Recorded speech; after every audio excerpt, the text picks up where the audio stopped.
Ang Ang taong sipsip sa mga taong may pakinabang madalas kumakapit.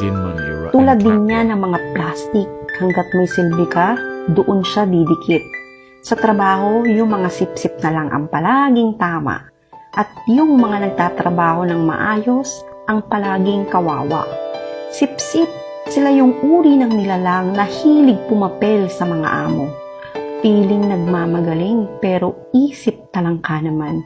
Dahil takot yan masapawan at maitsapwera sa sarili niyang multo. Sila yung mga taong ayaw kang maging masaya, kaya sinisiraan ka sa iba. At tipong gagawin ng lahat, mauna lang silang umangat. Kaya lagi mong tatandaan na huwag kang manira ng iba para lang umangat ka.